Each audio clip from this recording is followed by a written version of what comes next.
άρξομαι από τον προγόνων πρώτον. Δίκαιον γάρ αυτής και πρέπον άμα, την τιμήν ταύτην της μνήμης διδώστε.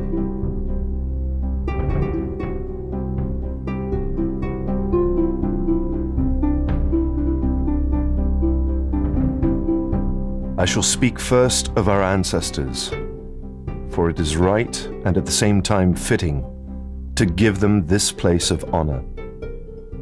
For this land of ours, in which the same people have never ceased to dwell in an unbroken line of successive generations, they by their valor transmitted to our times a free state.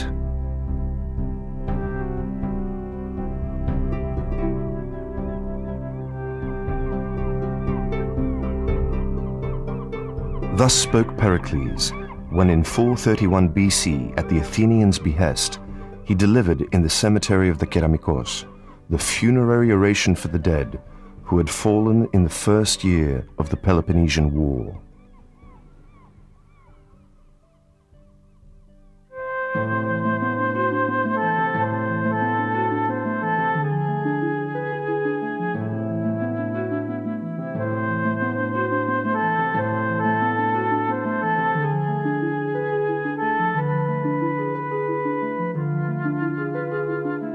These words are bequeathed to us by Thucydides, son of Olorus, the historian who followed the great statesman from close quarters and recorded for posterity his life and deeds from the beginning of his career until his death in the plague that struck Athens in 429 BC, the third year of the said war. Thucydides elsewhere in his history presents the personality of Pericles. He owed his influence to his recognized standing and ability, and had proved himself clearly incorruptible in the highest degree, restraining the multitude while respecting their liberties, and led them rather than was led by them, because he did not resort to flattery, seeking power by dishonest means, but was able on the strength of his high reputation to oppose them and even provoke their wrath.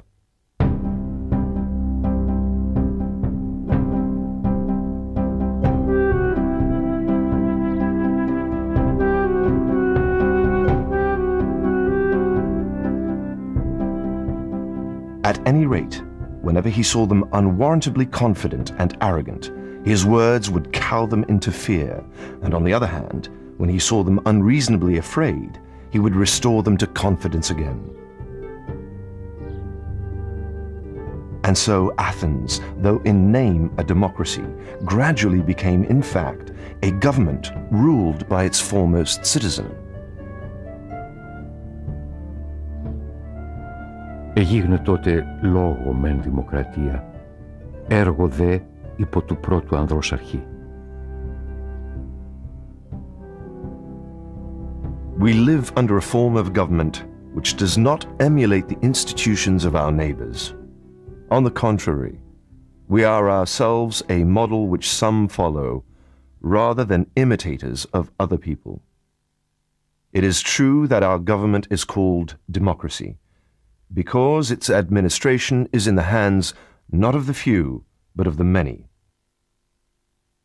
Yet while as regards the law, all men are on an equality for the settlement of their private disputes, as regards the value set on them, each man is distinguished in that he is preferred to public honors, not because he belongs to a particular class, but because of personal merits.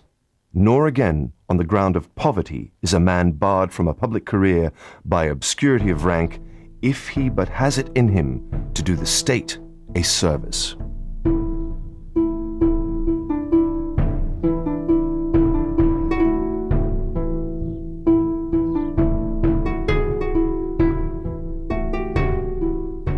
Pericles himself could and did offer much.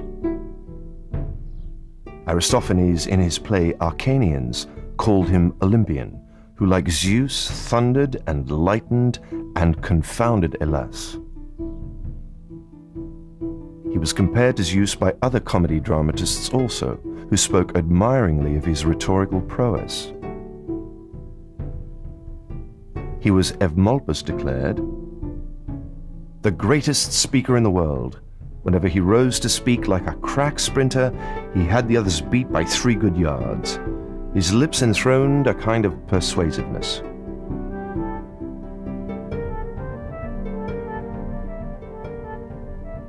Πειθώτης επεκάθητο τη συχήλεσιν.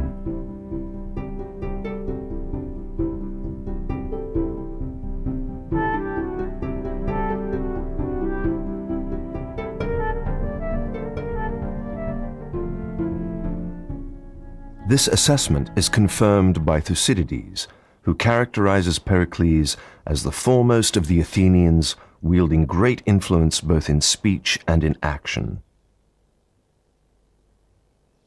And by Plato, who deemed him the most perfect orator in existence.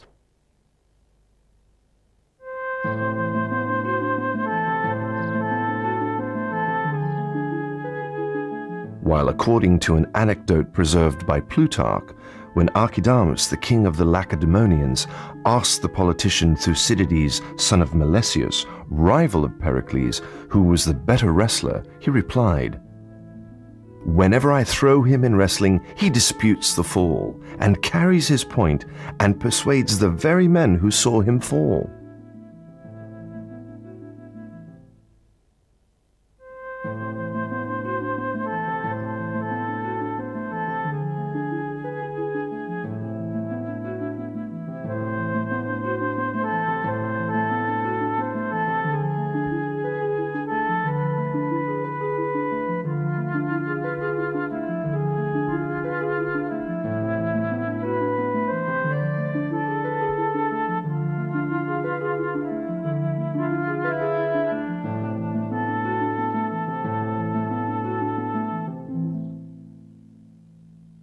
Pericles, son of Xanthippus, head of the Democratic Party, did all he could to create jobs so that people would prosper.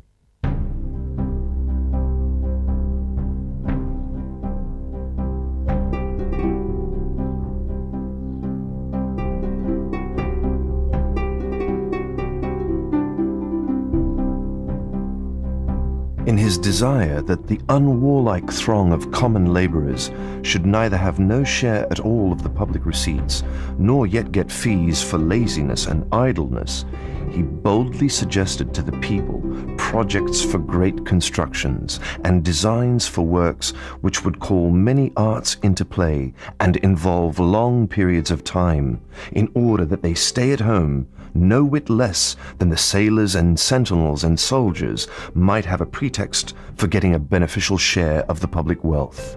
Stone, bronze, ivory, gold, ebony, and cypress wood, to say nothing of the forwarders and furnishers of the material, such as factors, sailors, and pilots by sea and by land, wagon makers, trainers of yoked beasts and drivers, also rope makers, weavers, since each particular art, like a general with an army under his separate command, kept its own throng of unskilled and untrained laborers in compact array to be as instrument unto player and as body unto soul in subordinate service, it came to pass that for every age almost, and every capacity, the city's great abundance was distributed and scattered abroad by such demands.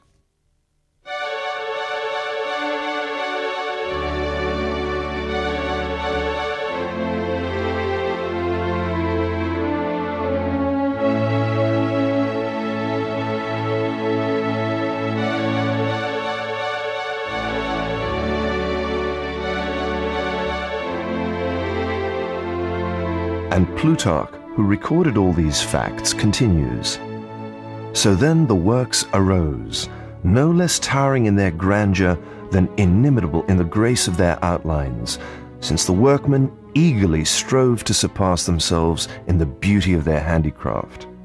And yet the most wonderful thing about them was the speed with which they rose.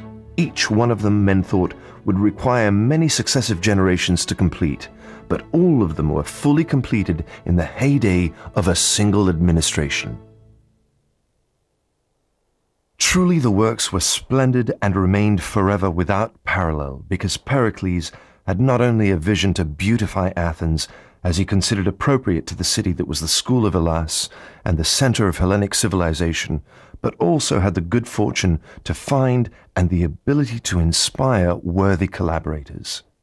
Phidias for the sculptures, Callicrates and Ictinus for the Parthenon, Mnencyclus for the Propylaea, and one other architect whose name eludes us, who in those same years built the Thesion and the temple of Poseidon at Sunion.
We are lovers of beauty, yet with no extravagance, and lovers of wisdom, yet without weakness.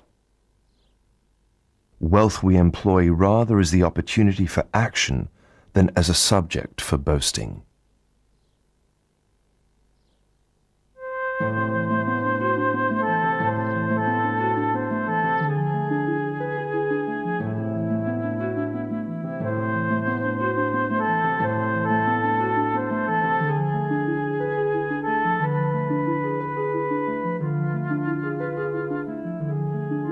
He had shown his interest in the arts and letters early on, as far back as 472 BC, when, as a young man aged 23, he had undertaken the Horigia, the sponsorship of Aeschylus's play, The Persians.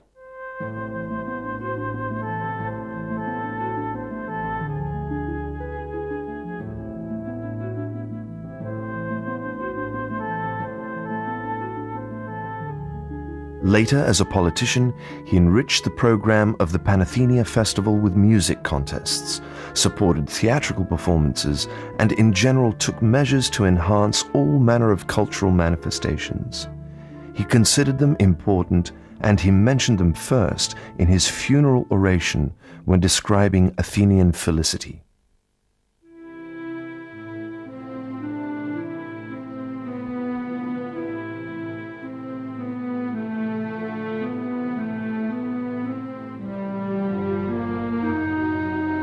Moreover, we have provided for the spirit many relaxations from toil. We have games and sacrifices regularly throughout the year, and homes fitted out with good taste and elegance. And the delight which each day finds in these things drives away sadness.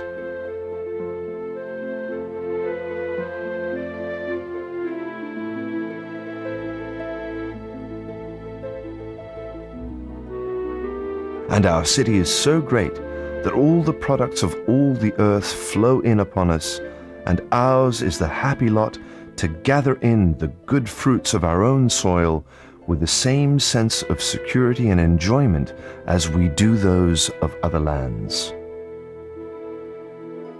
All these present a picture of happiness, the festivals, the fine homes, the abundance which only peace could offer.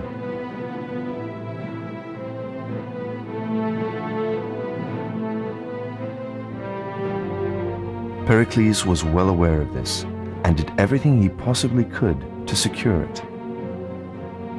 Thus, as Plutarch records again in 448 BC, When the Lacedaemonians began to be annoyed by the increasing power of the Athenians, Pericles introduced a bill to the effect that all Hellenes, wheresoever resident in Europe or in Asia, small and large cities alike, should be invited to send deputies to a council in Athens.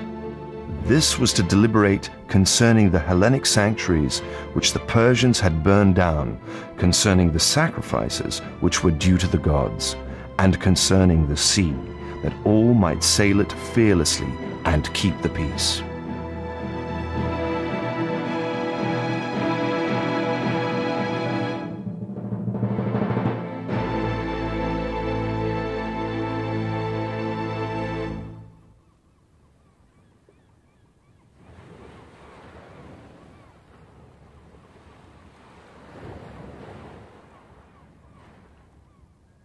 The decree was approved. 20 emissaries were appointed to visit Greek regions and to persuade the states to take part in the discussions for the peace and cooperation of the Hellenes. But his proposal was rejected by the Peloponnesian alliance, and the plan came to naught.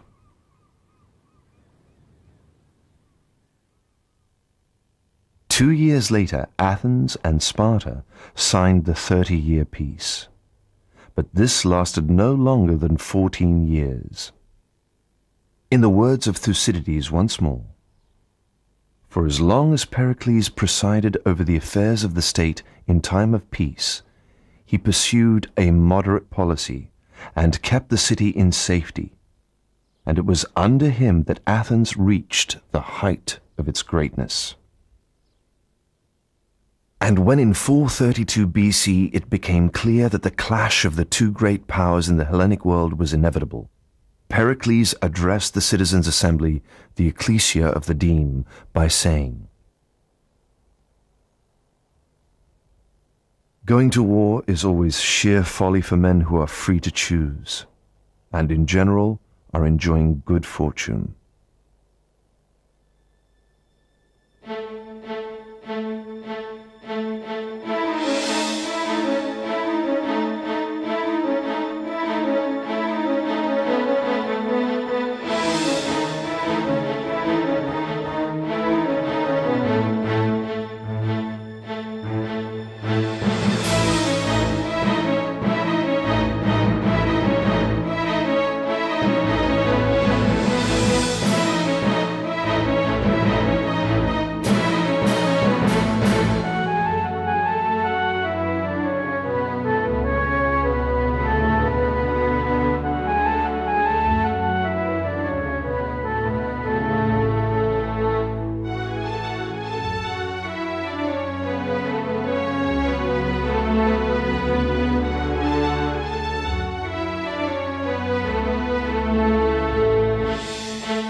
Very similar thoughts were expressed by Herodotus when he wrote, "No man is so foolish as to desire war more than peace. For in peace sons bury their fathers, but in war fathers bury their sons."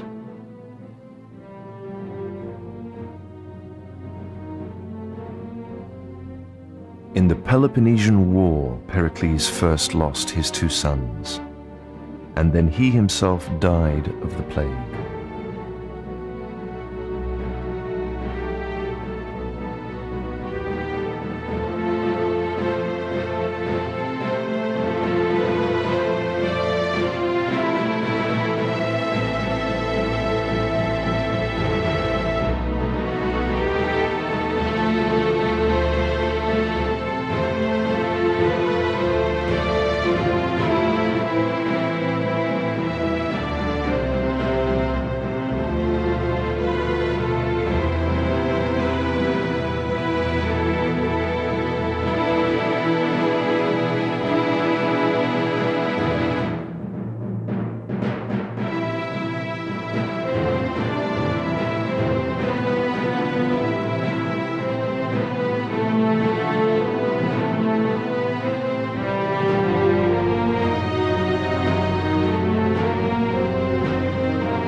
Περικλής Xanthippou.